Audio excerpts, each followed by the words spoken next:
Umaga muli sa bawat isa. Good morning sa inyong lahat. Good morning po sa mga nandito at mga bagong pumunta sa ating mga bisita. Good morning din po. Tayo ay muling nagpupuri sa Panginoon na tayo muli ay makarinig ng kanyang salita sa pamagitan ng ating diretsyong pagbabasa ng Biblia, sa ating pag-aawitan at ngayon po sa mensahe sa atin sa isang sermon.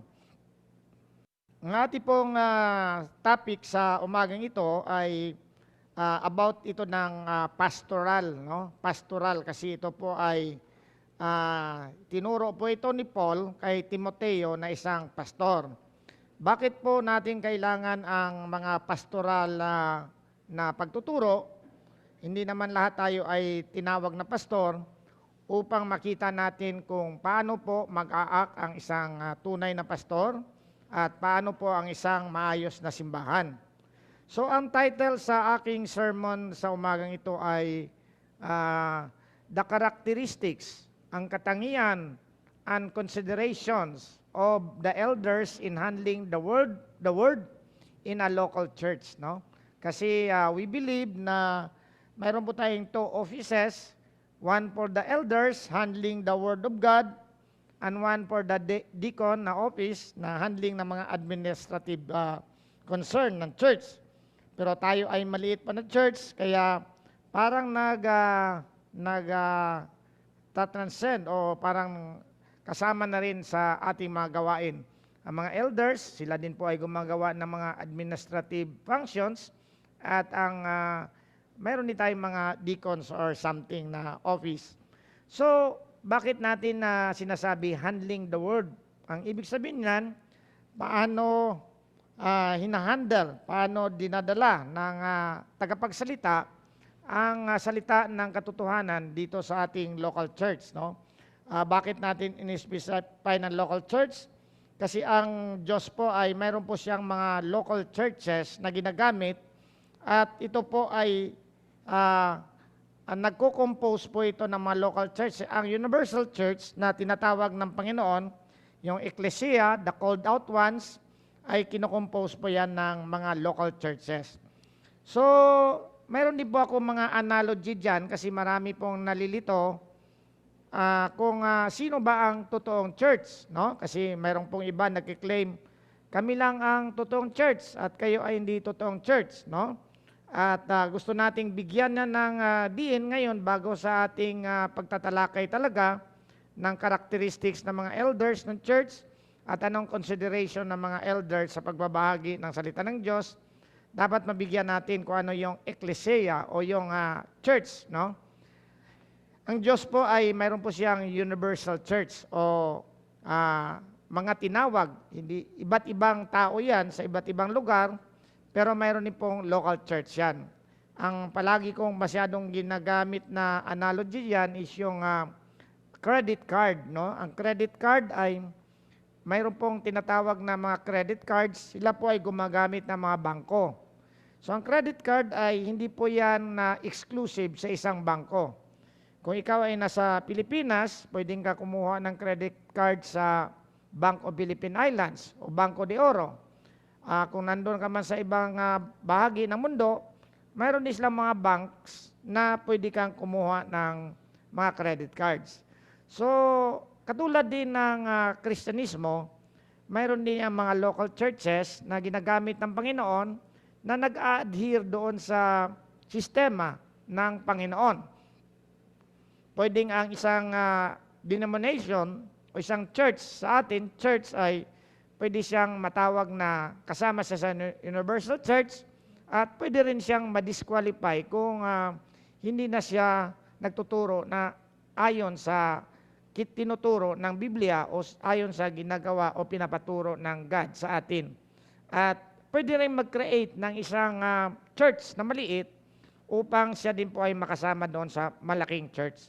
So katulad ng credit card, pwedeng mayroong isang bangko na sumipot at pwede siya mag-apply doon sa, kunyari sa visa upang makasama siya doon sa visa system. So, ganun po ang ating mga churches. Kaya nga sabi, to the churches of Christ, no? Ang mga simbahan kay Kristo o Church of God. So sa umagang po ito ay titingnan natin ano ba yung characteristics ng elder na nag-handle ng salita ng Diyos at ano ang kinoconsider niya dyan. Kasi church yan eh, hindi yan commercial system. Mayroon yan church na pinili ng Diyos ang mga tao doon. So, gagamit po tayo ng mga verses at ang ating pong gagamitin ngayon ay sa pangalawang Timoteo, 2 Timothy chapter 2, verse 14 to 26 ang ating babasahin. Ito po ay English in the New King James Version at ang tayo pong lahat ay tumayo. Basahin po natin ang 2 Timothy chapter 14 to 26. Remind them of these things. Ito ay sulat ni Pablo kay Timoteo, no? Sabi ni Pablo kay Timoteo, remind them of these things, charging them before the Lord not to strive about words to no profit, to the ruin of the hearers. Be diligent to present yourselves approved to God, a worker who does not need to be ashamed, rightly dividing the word of truth, but shun profane and idle babblings, for they will increase to more ungodliness. And their message were spread like cancer. Hymenaeus and Pilatus are of this sort, who have strayed concerning the truth, saying that resurrection is already past, and they overthrew the faith of some. Verse 19, nevertheless, the solid foundation of God stands, having this seal, the Lord knows those who are His, and let everyone who names the name of Christ depart from iniquity. But in a great house there are not only vessels of gold and silver, but also of wood and clay, some of honor and some for dishonor.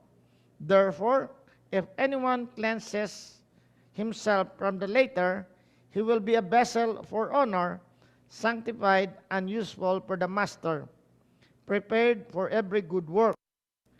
Flee also youthful lust, but pursue righteousness, faith, love, peace with those who call on the Lord out of a pure heart. But avoid foolish and ignorant disputes, knowing that they generate strife. And a servant of the Lord must not quarrel, but be gentle to all, able to teach, patient, in humility correcting those who are in opposition. If God perhaps will grant them repentance, so that they may know the truth, and that they may come to their senses and escape the snare of the devil, having been taken captive for him to do his will. Tayo po ay manalangin.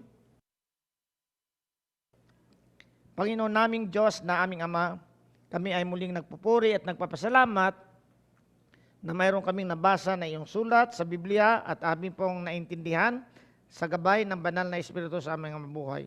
Patuloy po namin pinapanalangin, Lord, na bigyan mo po kami ng open heart. Ang aming espiritual na pag-iisip ay mabuksan palalo upang maintindihan namin, Lord, ang mensahe sa umagang ito.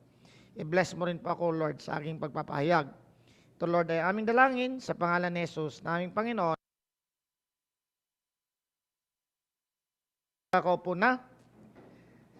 Sa ating pong pagtalakay sa sermon na to ay mayroon po tayong tatlong aspeto na tatalakayin. Una po ay the characteristics of the elder. Ano ba yung katangian ng elder in handling God? So titingnan natin kung ano dapat ang appropriate na ugali o katangian ng isang preacher o isang elder o isang tao na nagpapahayag ng salita ng Diyos. Yun yung una, the characteristics of the minister of handling the Word of God. Number 2, the considerations of the elder. Kasi nandito po tayo sa church. Ano ba yung consideration ng isang elder sa pagpapahayag ng salita ng Diyos? So titingnan niya kung ano yung mga tao at titingnan niya anong situation. The consideration, number 2. And number 3, the courtesy of the delivery.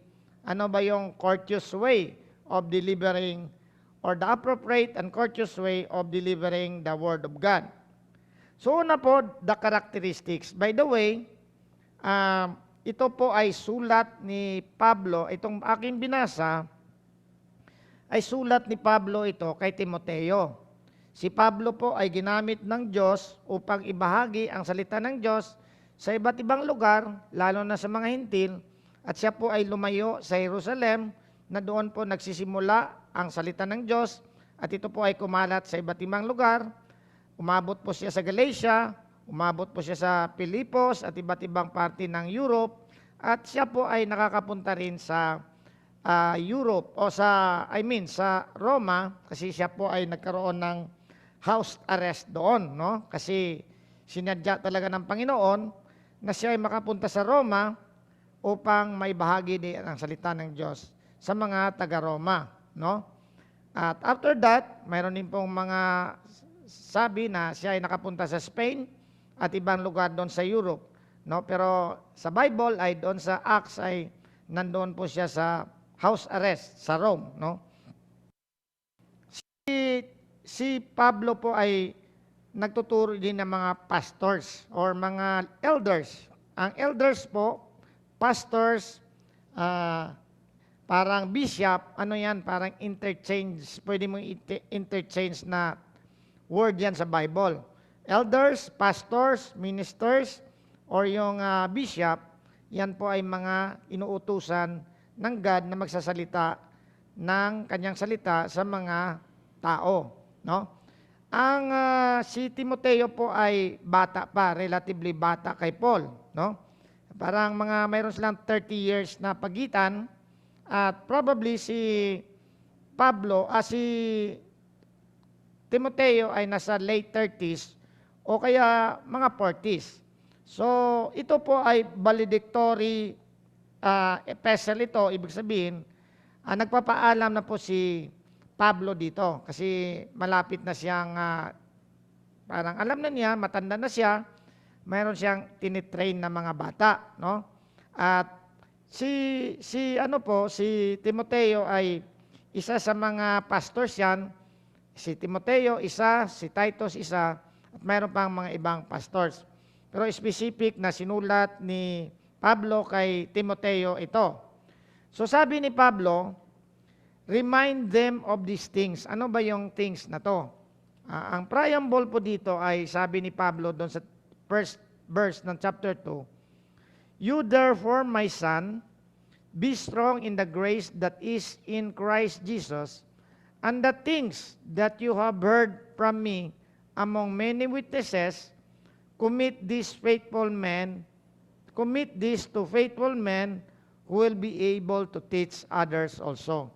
So itong mga things na to, ito yung word of God na narinig niya kay Pablo na gustong i-commit ni Pablo kay Timoteo para ituro din sa mga faithful men na kaya ding magturo ng mga salita ng Diyos. So, bakit natin tinitingnan itong mga pastors na to? Kasi kung ano yung mga pastors o kung ano yung mga leaders ng church, ganun din ang mga ugali ng mga members, no? Kung mali yung pagtuturo ng mga elders, medyo mali din yung ugali ng mga members, no? Kung paano sila magtuturo, paano sila kanilang mga buhay, kasi ang ating mga buhay po ay maapektuhan yan ng doktrina natin, no? Ang isa pong doktrina natin ay tayo po ay naliligtas sa pamamagitan ng awa ng Diyos sa atin, hindi dahil ito sa ating mga gawa, kaya hindi tayo pwedeng magmamalaki. So malinaw na malinaw sa atin na tayo po ay naliligtas hindi sa mabubuting gawa dahil sa ating pananampalataya kay Jesucristo. Ngunit tayo po ay binago ng Panginoon. Kung tayo po ay ma-regenerate, ma-born again, ang ibig sabihin na ma-regenerate, ma-born again, ginamit kasi ni Jesus Christ yan kay Nicodemus, unless man is born again, he cannot see the kingdom of God. Unless man is born of water and spirit, he cannot enter the kingdom of God. So ang ibig po ng regeneration o born again, Kung ikaw po ay binago ng Panginoon, ikaw po ay nagiging banal. Binibigyan ka po na ng imparted righteousness at dapat mag-uugali ka na isang banal. So malinaw sa atin yan na tayo ay naliligtas sa pamagitan ng ating pananampalataya lamang sa ginawa ni Jesus doon sa cross at sa kanyang pagsunod ng mga batas at hindi sa ating mabubuting gawa o pagsunod sa kautusan, tayo din po ay binigyan ng kakayahan to be holy. Kaya nga, we have to strive to be holy. Sabi ni Paul dito kay Pablo, remind them of these things, charging them before the Lord not to strive about words, to no profit, yung useless words, and to do ruin the hearers. Huwag na tayong sayang ng mga bagay na useless at masisira pa yung nakakinig sa atin. So una po, na isang karakteristik ng elder is not to quarrel about word upon nothing, yung useless na hindi siya profitable. So kung makita mo yung kalaban mo o katunggali mo ay malayo na, ay mo na ipupurso, no? Halimbawa po, sa LGBT ngayon, mayroon po silang mga sinasabing, how do you define a woman? Ano ba yung woman? At hindi niya sasagot. Basta ang sabi na, ang woman po ay anyone who claim to be a woman is a woman. Yun. Tapos may tatanungin ka, mayroon bang difference ang woman at saka man? At hindi niya masagot ng yes or no, ay huwag ka nang pumatol doon kasi malayo na yung mapupuntahan doon, walang kabuluhan yung pag-uusap niyo diyan, no? Kasi hindi talaga matino ang pag-iisip, hindi na ma-define kung anong woman, no? Hindi niya ma-define kung may difference ang woman at saka man. Halimbawa po, isa pang halimbawa, pag sinabi ng Panginoon, huwag kang gumawa ng isang rebolto na kaanyo ng nasa langit, na nasa lupa o sa ilalim ng lupa. Sabi niya, ang aking ginawa naman ay hindi naman ito idol, kundi ibang pangalan. Malinaw, huwag kang gumawa ng kahalintulad ng ganon. So pag ang usapan niya, binabago na niya, ay mahirap na yang patulan kasi hindi na siya talagang mag-accept ng truth, umiiwas na lang talaga yan. So sabi ni Paul dito, huwag mo nang patulan yan. Remind them of these things, charging them before the Lord not to strive about words na useless to ruin of the hearers. So marami pong nakikinig, yung mga nakikinig, malilito na. Ngayon, ang pangalawang ugali o characteristics ng isang dapat accurately handling the Word of God. No? Sabi dito, be diligent to present yourself approved to God, a worker who does not need to be ashamed, rightly dividing the word of truth. So dapat ang isang elder ay diligent siya, nasa harap siya ng God, hindi lang sa harap sa mga congregation, kundi tayong nagsasalita sa harap dito ay dapat isipin nating nakaharap tayo sa God. Ang nag-evaluate sa atin yung God, hindi yung mga tao na nakikinig, kasi ang mga taong nakikinig ay deceived din at mayroon silang pag-iisip. Ang ating isipin, approve ba itong aking tinuturo sa God? So ang audience mo, imaginein mo may panel ka dyan, na God ang panel mo, na magiging approve ka sa God. Oh, hindi ka dapat mahiya sa iyong mga tinuturo dito sa harapan. Hindi ka dapat mahiya kung anong sinasabi mo doon sa mga tao na nakikinig sa iyo. At sabi dito, rightly dividing the word of truth. Ibig sabihin nito, dapat ma-manage mo appropriately, no? Appropriately. accurately handling the word. Kasi sa Greek word talaga dito, orthomaonta to logon. Ortho sa orthodontist, straight, no? Orthomonta ton logon, yung word of truth. Ibig sabihin, para kang chef, na kailangan mong i-cut or i-present yung word of God straight. No, parang ano yan parang yung nag-ooperate sa sa katawan, dapat magaling ka mag-cut, no? Straight dapat yung pag-cut mo at ma-present mo ng maayos sa mga tao ang iyong pagbabahagi. Kasi sabi nga, anong difference ng magaling na tagapagsalita? Pare-pareho lang naman yung pagkain. O, ang magaling daw na tagapagsalita ay ma-present niya yung pagkain, yung chef, ng maayos doon sa mga kumakain. So ganun dapat ang ating pagbabahagi ng salita ng Diyos. Dapat ma-present natin ng maayos na maintindihan at ma-appreciate ng mga tao. Hindi pag-uwi ay malilito. No? Yun. Mayroon lang akong side note dito kasi mayroon pong iba dito na nagsasabing kailangan mong i-presenta by the time, no? Although mayroong point din yan na ang Word of God ay mayroon yan siyang parang appropriate din kung para saan at para kung kailan, no? I'm not against that, but over na yung parang sinasabi nila na i-cut daw natin, divide daw natin itong Word of God na itong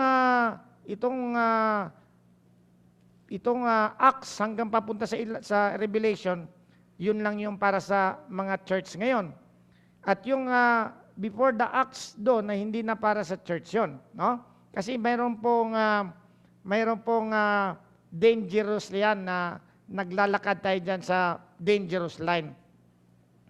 Kasi pag ganun po ang ating tinuturo, halimbawa po, siguro sa mga nakakalam, ang sabi nila, yung Sermon at the Mount ni Jesus Christ, ay hindi yan para sa Kristiyano, kundi para lamang sa iba't iba doon sa kapanahunan ng mga Old Testament pa yan. So hindi mo na kailangan yan na makinig, although for information lamang. Halimbawa po, ang Old Testament ay hindi yan para sa atin. Kailangan lang natin basahin yan for our information, not for our scrutiny. Hindi po tayo nag-agree doon kasi we believe that the Bible is the total yan, sole, final and total authority. So, pag ganun kasi ang ating pagtuturo ngayon, parang sabihin natin, mga kapatid, hindi nyo na kailangang basahin yung Old Testament kasi hindi naman para sa atin yan. At hindi na natin masyadong i-connect kay Jesus Christ yan kasi or connect sa mga tradisyon. Hindi na natin i-connect kung anong implication ng mga law doon sa Israel. Mga kapatid, sa ating pag-aaral, dapat i-connect natin lahat yan. Kaya nga, pinapabasa natin yung Old Testament, pinababasa natin yung New Testament, lahat yan ay kasama yan sa ating pagbabahagi ng salita ng Diyos. Katulad ng aking example kanina, kung magkamali tayo doon, sabihin natin, binago na ng Panginoon ang batas. Hindi na tayo kasama doon para sa mga Israelites yan. Hindi nyo na kailangang intindihin yung Ten Commandments kasi para lang sa mga Hudyo yan. So tayo ngayon ay wala na tayong Ten Commandments. So ang makikinig, malilito. Ay, ibig sabihin, Brother Carlo, pwede na akong pumatay. Pwede na akong magsisinungaling. Hindi po. Kasi sabi nga ni Jesus Christ, kung ikaw ay nagalit sa iyong kapwa-tao, para ka na nag-commit ng crime ng killing, no? Sa iyong mind. Ang point dito, hindi natin pwedeng alisin yan kasi the covenant is only obsolete, but the law of God is not obsolete to us. Lalo nga nating pag-iisipan yung mga batas ng Panginoon kasi tayong mga Kristiyano, lalo nating mapamahal yung mga batas na yan kasi lalo nating maintindihan yan. We're not onto perfection, no? Na masunod natin yan kasi si Jesus Christ lamang ang nakakasunod yan. Pero kailangan nating sundin yan. Hindi natin, wala na tayong law dito ng God. Ang mahirap doon sa mga katuruan na yan ay dapat nating intindihin yan na baka mawala tayo sa tamang direksyon na hindi na tayo nagbabasa ng buong Bible at nakalimutan na natin ang prophecy na ginagamit doon sa purpose ng Old Testament. So, mali na yan. Ang point dito ay mag-ingat tayo na rightly handling the Word of God, rightly dividing. Dinidivide natin to present it, pero hindi natin dinidivide ang Bible. Ha? Baka magkamali kayo, i-divide. O, ito lang ang para sa atin. Ito ay para sa dito. Yun. Huwag mo nang basahin yan para dito kasi hindi para sa atin yan. We're not teaching that. We are teaching all the Bible. Kaya nga, katulad nung bakit natin pinababasa yun sa Numbers. Kasi doon sa Numbers, si Moses, nagrereklamo siya. No? Nagrereklamo na ang mga tao doon kay God na hindi sila nakakakain. Sabi nila, dapat iniwan mo na lang kami sa Egypt. Sabi ni God, sige Moses, para mawala ka masyado ng burden, ibibigay ko sa 70 elders ang responsibility. So sabi ni Moses, hay, salamat. And sabi nung isa, sabi ni Joshua, mayroon dalawa doon nagsasalita, nagpo-proclaim ng gospel or ng salita ng God. Hindi mo ba sila sasawayin, Moses? Sabi ni Moses, ba't ko sila sasawayin? Ito ay ko lang, dagdag lang ito. Hirap na nga ako sa inyo, 600,000 kayo. Mayroong 70, sasawayin ko pa sila. Nag-iisip nga ako na dapat kayo ay bubuksan ng inyong mga pag-iisip upang maintindihan na talaga ang salita ng Word of God. Ang point ng God doon, si Moses ay hindi yan na parang leader lang siya siya lang nag-iisa. Mayroon ding dinidistribute ng God sa bawat isa. So, hindi ibig sabihin, nung unang kapanahonan ay si Moses lang ang leader doon. Mayroon ding mga leaders doon. Makasalanan din si Moses. Pinasa kay Joshua, pinasa sa iba, nagkamali pa rin. Mayroon din mga leaders. Kaya dapat nating i-handle rightly, dividing the Word of God, rightly presenting the Word of God. No? Yun ang isang pag-iingat natin kasi pag mag-slide na tayo ay magkaroon na ng downgrade na yan na tayo ay bababa. No? Mayroon po isang movie doon na sabi nila, itong mga moral conduct na to ay wag na natin i-link kay Jesus Christ. Mayroong isang elder doon o isang teacher na wag na natin i-link kay Jesus Christ yan kasi maraming hindi naniniwala kay Jesus Christ. At magbe-benefit itong book na to kasi even though they will not believe on the Lord Jesus Christ, aayos yung buhay nila kasi tinuturo natin ng moral conduct. Yan ang dapat nating iwasan na tayo ay magtuturo, hindi natin dapat alisin si Jesus Christ. In fact, dagdagan pa nga natin ang ating pagtuturo about Jesus Christ. Hindi yung kayo magpakabait kayo, maski hindi kayo naniniwala kay Jesus Christ. Kayo ay okay lang at mapapunta na tayo okay. Ang ating salvation ay magpakabait na lang tayo. In a way, aayos naman yan ng mga tao doon. Hindi po pwede yan. Kasi walang authority ngayon si Jesus Christ. Kasi kung sinabi, sino nag-utos dyan? Iutos mo lang yan eh. Sino nagde-define kung sino ang babae at lalaki? Wala na. Kanya-kanyang definition na lang yan. Sino nagde-define na ako'y Pilipino? Sabihin ko ako'y Australiano.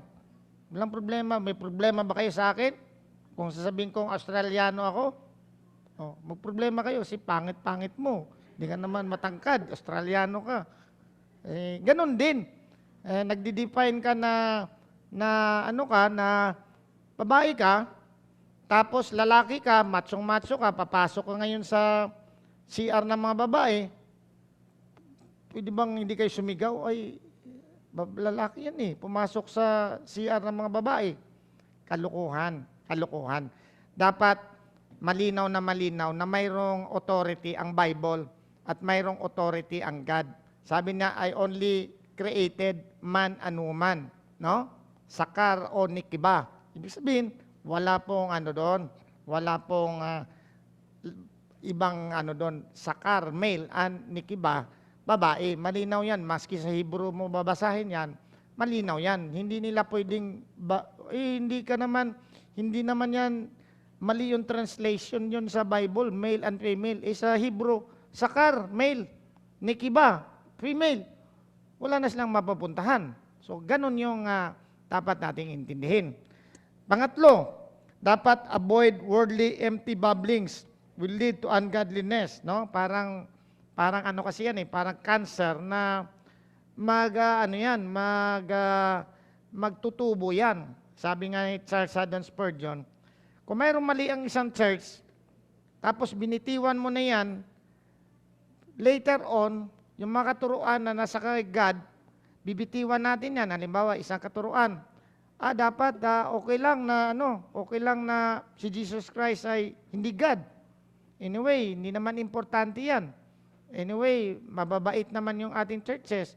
Wala na tayong question kung si Jesus Christ ba ay nagkatawang tao ba yan o talagang tao ba yan o nagkatawang tao lamang o mayroon, huwag na natin pag-usapan yan, Brother Carlo.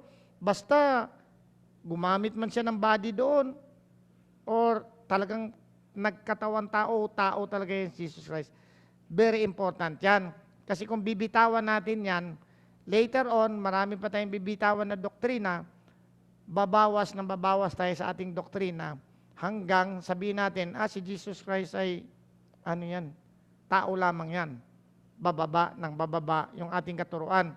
Kaya nga dapat, tayong mga nagtuturo dito, dapat, dapat malinaw tayo.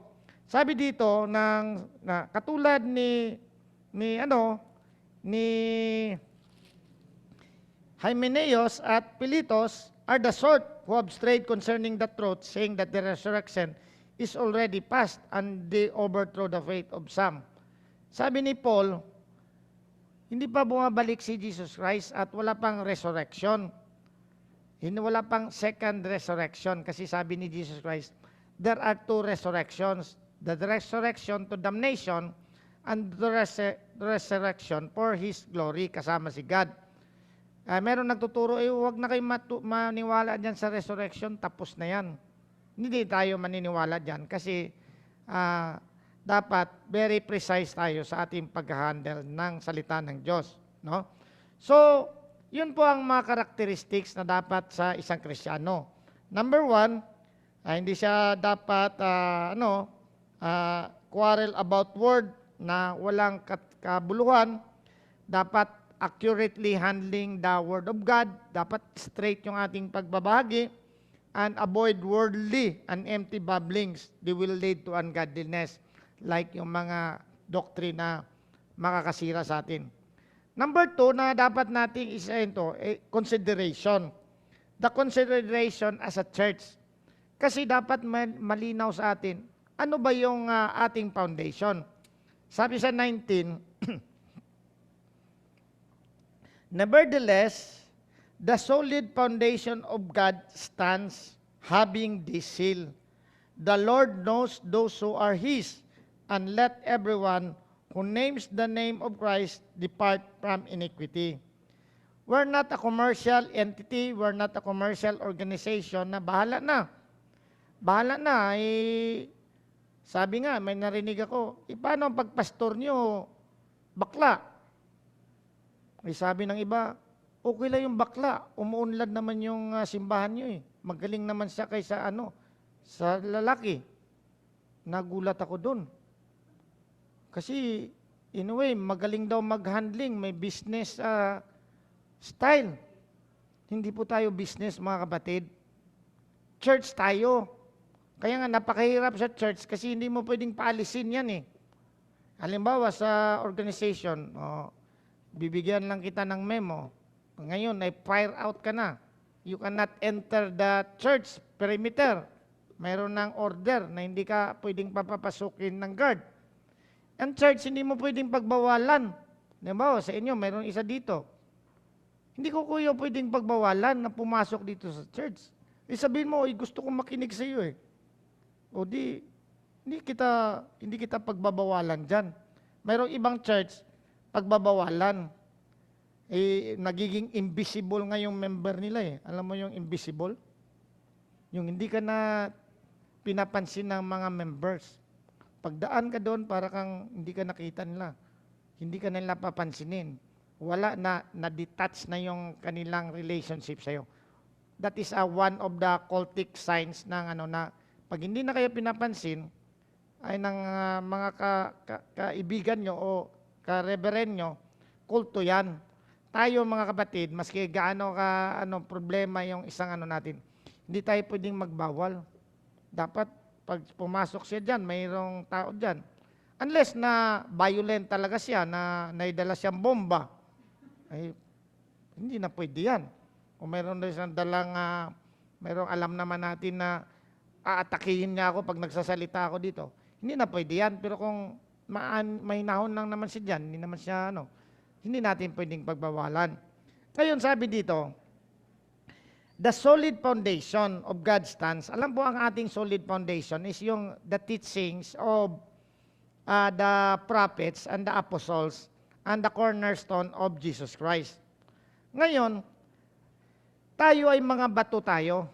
Alam na natin, di ba, doon sa Ephesians 2:20 na ang ating, basahin ko dito sa Ephesians 2:20. Ang sabi dito sa Ephesians 2,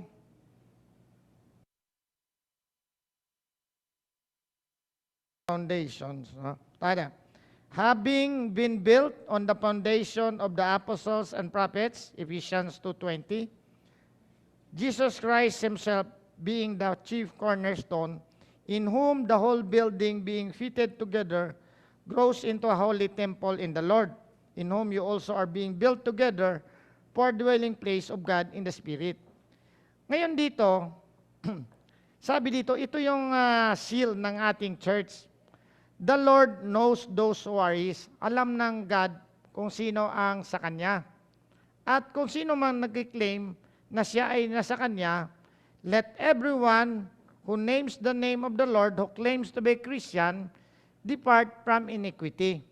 So alam ng God, alam ng God kung sino ang sa Kanya. At yun ang dadalhin niya dito sa church. Kaya ang church dapat, ang mga programa natin dito ay para sa mga sheep, hindi sa mga goats. Ang ibig sabihin ng mga sheep, para sa mga Kristiyano, hindi sa mga goats na hindi Kristiyano. Although welcome din na magkaroon tayo ng evangelism, may mga ganon, kasi chance din na makarinig ng mga salita na yan. Pero dapat karamihan sa atin dito ay, ang ating tinuturo ay, dapat marunong tayo kung ano yung gospel, kasi yun ang ituturo natin. This is a training ground for the Christians, para sila'y hahayo doon sa ibang mga lugar. Yun ang ating programa na dapat ma-establish yan. At kung sino man na nag-claim sa atin na Kristiyano, those who call the name of the Lord should depart from iniquity. Yun ang ibig ko sabihin. We are saved by grace. We are saved by grace through our faith in the Lord Jesus Christ. But we are holy. We should work. We should do good works. We are God's workmanship. We are God's workmanship created in Christ Jesus for good works, which God prepared beforehand that we should walk in them. So malinaw na malinaw yan. Na ang consideration natin dito, lahat tayo na pinapadala ng Panginoon ay dapat nating asikasuhin. No? Sabi nga ng kaibigan ko dating pastor, Brad, huwag ka ng problema. Bakit Brad? Lahat ng pinadala dyan sa church, yun lang aalagaan natin. Kung hindi pinapadala dyan, hindi na natin problema yan. So maganda rin yung kanyang saying na hindi kami maboborden. No? Kasi kung bobordenin pa namin yung taga-Egypt, wala na akong problema doon. Malayo na masyado yun. Kung ano na lang pinadala dito sa Master's Block Christian Church, yun na lang ating aasikasuhin. No? Ngayon, balik tayo doon sa analogy of the vessels of container. Mayroon din ginagamit ang Panginoon. No? Ang great house na to ay church na to. They are not vessels of gold and silver, but also wood and clay, some for honor and for dishonor. This is not referring, mga kapatid, sa ating talent. Baka magsabi kayo na, ay hindi naman pala ako pinili na magsasalita. Ako ay pinili lamang sa iba't ibang mga function. Hindi po ito ang ibig sabihin nito. Baka ma-misinterpret nyo, ha? Ano ko lang yan. Ang ibig sabihin nito ng Panginoon, ni Paul, sa mga tao na gagamitin dyan sa church, mayroon yang vessels, yung parang plato or mga kasangkapan na gagamitin sa handaan. No? Mayroon diyan mga plato na made of gold and silver at mayroon din yang made of wood and clay. Yung kasangkapan na to, yun yung mga presentable na ilalagay doon sa hapagkainan. Mayroon din mga containers o mga utensils o vessels na ginagamit upang tapunan ng mga tira-tira o yung mga used na mga pagkain. Yun ang ibig sabihin nito. Yun ang ibig sabihin hindi ito ibig sabihin na yung talent natin, iba ito. Ang point dito ni Paul, therefore, if anyone cleanses himself from the latter, he will be vessels of honor, sanctified and useful for the master, prepare for good work. So dapat tayong mga nagsasalita or mga magbabahagi ng salita ng Diyos, iwasan natin yun na parang magkakamali tayo. Kasi kung magkakamali tayo, hindi tayo dapat presentable doon na magagamit tayo ng master natin to present the food doon sa chef, no? Di tayo magagamit doon. Kaya nga dapat maintindihan natin na mayroon pong mga sabi nga, nung umalis si Jesus Christ, mayroong binigay sa church na mga sa 4:11 ng Ephesians, mayroong binibigay doon na apostles, prophets, evangelists, pastors, and teachers upang turuan ang mga tao para magkaroon tayo ng same faith at tama yung ating pagkakilala kay Jesus Christ. Kaya palagi nating pinapakilala dito, dapat pare-pareho tayo ng faith before we go to evangelism. Dapat pare-pareho ang ating pagkakilala kay Jesus Christ na hindi tayo madadala. Pag sinabing si Jesus Christ by God, God. Pag sinabing si Jesus Christ by man, man. No, yun ang mahirap paliwanag na si Jesus Christ ay Diyos na nagkatawan tao. All the attributes of Jesus Christ, all the attributes of God ay naka Jesus Christ before His incarnation. And the attributes of man added to Jesus Christ nung nag-incarnate na siya at nandito siya sa lupa. Dapat mapapaliwanag natin yan. At dapat maliwanag yung ating faith. Ngayon, sabi dito, dapat malinaw sa atin yan kasi ito ay mga mamahaling lugar, mamahaling utensils. Ang church po ay sanctified yan. Ang sanctified ay set apart. Set apart. Para tayong mga utensils na set apart na for pagbabahagi ng salita ng Diyos. Iba na tayo doon sa mga hindi Kristiyano. Doon sa hindi Kristiyano, hindi pa sila na set apart from sin. Tayo, nahiwalay na tayo sa kasalanan, nabago na tayo, although nandun yung remnants ng kasalanan pa sa atin, pero nabago na yung ating nature. Nabago na tayo, na-set apart na tayo, nakalampas na tayo. From death to life na tayo. From death to life. Ngayon, ano yung pangatlo? Una, the characteristics of ministers, of elders.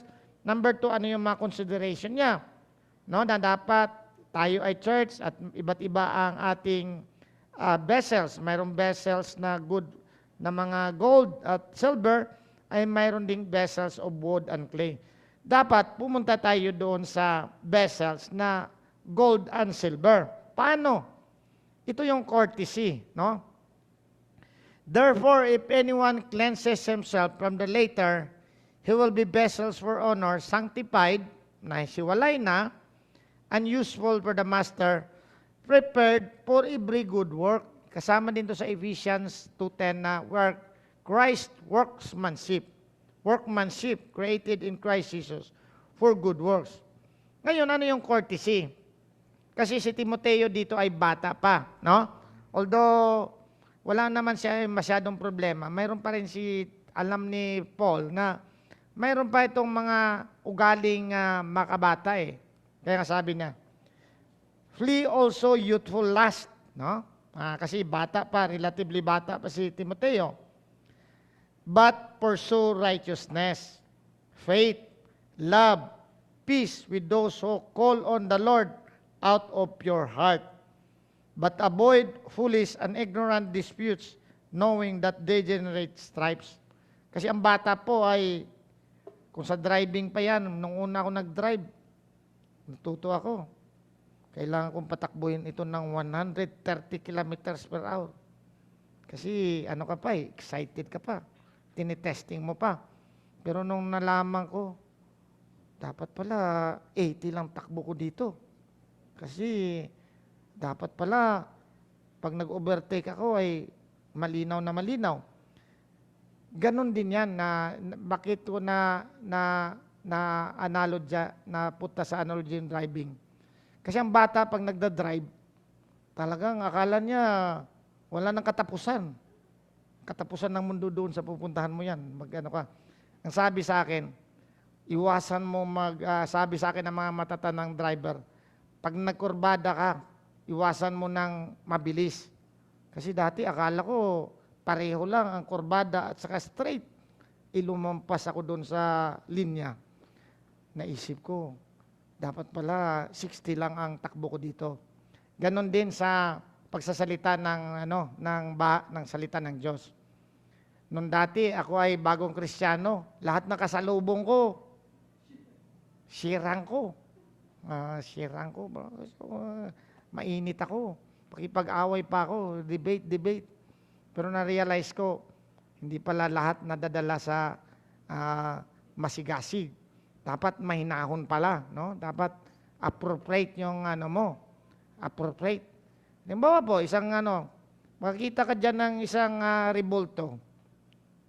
Sabihin mo sa babasagin ko yung rebulto niya din sa bahay nyo. Pag binasag mo yan, kakasuhan ka, patay ka. Although tama naman yung pero hindi ganon. Hindi ganon ang paraan. Dapat may nahon. Sabi ni Paul, flee also youthful lust, but pursue righteousness. Yung tama lang. Faith, mananampalataya ka na iyong kausap mo ay madadala mo. Love, peace with those who are called on the name out of your heart. But avoid foolish, ignorant disputes, knowing that generate stripes. And servant of the Lord must not quarrel, but gentle to all, able to teach patient. No? So, ikaw na isang nagbabahagi, dapat hindi ka palaaway. No? Ano ba tama? Tama ba yung Tagalog ba yung palaaway? Ayun. Patient ka. Able to teach. Dapat marunong kang magturo kung saan mo siya dadalhin. Kasi kung dadalhin ka niya doon, ikaw na dadala, nawala ka na sa yung mga tangential na mga topic, yung ka mapapurso, dapat able to teach. Patient. Pero, but, you have to correct. No? Yan, balance dapat ito. Kasi, mayroong iba, kung mali-mali yung mga tinuruan mo, hindi mo ba siya i-correct? Kasi ayaw mong mag-away kayo eh. Ang sabi ni Paul dito, in humility. In humility, correcting those who are in opposition. At magpe-pray ka if God perhaps will grant them, maganda ito, perhaps will grant them to repentance. Not all will be granted repentance by God in His time yan. Sabi mo, ngayon na dapat. Hindi pa nga dapat ngayon eh. So, dapat patient ka.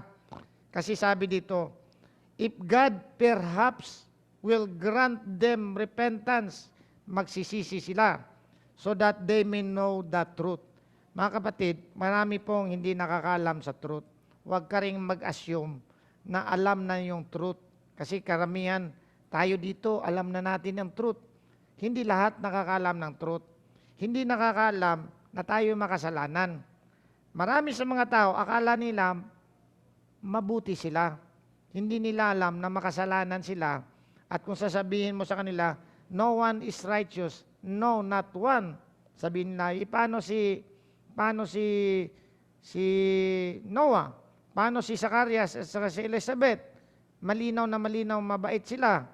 Paano si Cornelius? Si Cornelius, mabait.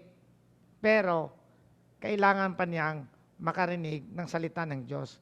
Kaya pinadala si Peter kay Cornelius, isang Gentile na mapagbigay lahat, pero hindi yan ang nakakaligtas. Si Cornelius, binigyan ng grant ng repentance. Bakit? Pinadala sa kanya si Peter, mabait ka na Cornelius, pero ang kaligtasan mo, hindi sa iyong kabaitan, kundi sa gospel ng God, na si Jesus Christ ay namatay sa iyong makasalanan. Sabi dito, that they may come to their senses and escape the snare of the devil. Kasi marami po ngayon ay, who has bewitched you? Sabi ni Paul, marami po ngayon ang nagbibewitch, nagayuma ng maling katuruan. No? Parang budol-budol din yan. Bibigyan kayo ng, mag-invest ka ng 10,000. Bibigyan kita ng 15,000. Wow. In 3 months. Budol-budol yan. Kasi sa simula lang yan. Pero dapat magkaroon sila ng senses. Ang problema sa mga nabudol-budol, may pride. Ayaw tanggapin. Ayaw magsalita. Kasi mapapahiya siya kung magsalita. Karamihan sa mga nabudol, mga generals, mga malalaking tao. Kasi, pag nabudol siya, hindi siya hindi siya magsasabing nabudol siya. Kasi general siya Nabudol siya. General. So, magtatago na lang siya. Kasi, okay na yun, nalugi ako ng 1 million. Kasi, nakakahiya Ganon din ang mga tao. Hindi na sila aalis doon sa kanilang nakasanayan kasi nahiya sila. At sabihin mo, ibig mong sabihin, nagkamali ako sa aking pananampalataya. Sana gusto kong sabihin, nagkamali ka talaga. Pero parang parang magagalit Basahan mo na lang ng verse. Ikaw na lang ang magbabasa. So sabi dito, and they may come to their senses, kasi nabudol sila and escape the snares of the devil, having been taken captive by him to do his will. Mga kapatid, tayong lahat ay nandito sa isang lugar na mayroon tayong responsibility to share the gospel. No? Kaya nga, mamayang hapon, ipapaliwanag natin yan, ano yung mga pinaka-basic talaga yan, ano yung pang-secondary. Mayroon tayong responsibility to share the gospel of Christ. Dapat lahat tayo dito ay marunong yan kasi basic yan Ngayon, mayroon din mga pastors at sa mga elders na ginagamit na makinig muna tayo kasi katulad ni Timoteo, kailangan muna niyang makinig kay Pablo. No? So, ang advice natin sa lahat ng mga youth dito, study the Word of God. Study the Word of God. Kung makinig kayo. Kung mayroon kayong sariling pag-aaral, mag-aaral kayo. And then, wait for the Lord for your time. Wait for the Lord. Kasi hindi naman kaagad-agad ibibigay sa inyo yan Kailangan nyo mag-wait muna. Aralin nyo muna. At pag-pray nyo muna, tama ba itong aking tinuturo? Ako, talagang ang tagal kong ipag-pray. Burden ako. Ready na ba akong tumayo dyan? Baka mali yung aking maituro. Pinagpe-pray ko. Pag-pray ko, mag-pray. Wait till the proper time. And I hope na ang God is with me in this way na mag-pray pa rin ako at ipag-pray nyo pa rin ako. Kasi pag nagkamali ang nagli-lead sa inyo, mali tayo, mapapunta lahat tayo sa maling turo. At hindi ang maling turo, biglaan yan. Dahan-dahan yan. Dahan-dahan. Hanggang magkamali na tayo. So dapat ingatan natin yung dahan-dahan pagkakamali, hindi natin makumit yan. Hindi natin mapapansin yan, dahan-dahan yan ating pagkakamali. So pray for me, yung mga youth, katulad ni Timoteo, mag-aral din kayo, no? At avoid youthful lust, no? Kasi mayroon pang mga lust diyan kung ano mang mga lust diyan. At yung agad-agad, no? Sa mga bago pang nakakaalam, siyempre, you have to study also kasi baka mapunta kayo sa church na mali yung tinuturo. Dapat mag-pray din kayo. Tama ba itong church na akin napuntahan? Kasi marami pong nabewitch o nabudol ng salita ng mga ibang false prophet. In fact, the Galatians people na tinuruan ni Paul, nabudol din sila. Kaya sabi ni Paul, who has bewitched you? Na nakita niyo na si Jesus Christ crucified, ngayon ay pumupunta pa rin kayo sa inyong mga gawa upang kayo maligtas. Dapat ipag-pray natin mga kapatid, no? So this is a 3-prong sermon. Sa mga elders, dapat mag-aral tayo, no? Consider natin characteristics natin. Ano yung consideration natin sa church? Ano yung way of delivering? Sa mga youth din na nag-aaral pa, mag-aral kayo. Tingnan nyo, scrutinize nyo, beriyan sa 17:11 ng Acts. Titingnan nyo kung tama yung pinagsasabi ng tao dito sa harapan. At ipag-aralan nyo. And wait for your time. Kasi kayo po yung second generation. Sa pangatlo pong tao, kung kayo po yung naghahanap ng church, o kayo hindi nyo pa alam ang magandang balita ng kaligtasan, pag-aralan nyo. Ang magandang balita ng kaligtasan, lahat tayo na tao ay makasalanan. Hindi tayo nakaabot sa panuntunan ng God, mapapahamak tayo, the wages of sin is death, mapapunta tayo sa impyerno. Kaya nga, ang solusyon, pinadala ng God ang kanyang bugtong na anak upang iligtas tayo sa ating makasalanan. And all we have to do is believe on the Lord Jesus Christ, believe that Jesus Christ is truly man and truly God, believe that Jesus Christ died on the cross to pay for our sins, and Jesus Christ lived a righteous life para magkaroon tayo ng righteous na maibigay sa atin upang sa paningin ng Diyos tayo po ay mabuti sa kanyang paningin. Hindi tayo mabuti, pero sa paningin ng Diyos, mabuti tayo because the righteousness of God, of Jesus Christ, is imputed to us at tayo po ay hindi mapapahamak kasi binayaran na po ng God ang ating kasalanan through Jesus Christ doon sa cross, paid in full. Bayad na po. At sabi ni Jesus Christ, it is finished. Your salvation is finished. All you have to do is believe on the Lord Jesus Christ and you will be saved. Let us all stand up and let us pray.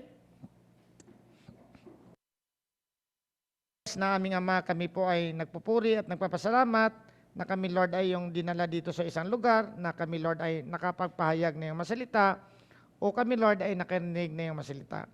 I-bless mo po, Lord, ang aming buhay na hindi kami mapahamak. Buksan mo po kami, Lord, na kami, Lord, ay mag-grant mo ng repentance upang makaalis kami sa aming hindi pagkaalam ng katotohanan at maka-escape kami sa snares of the devil na nagapos sa amin at ang aming kasalanan na nagapos sa amin.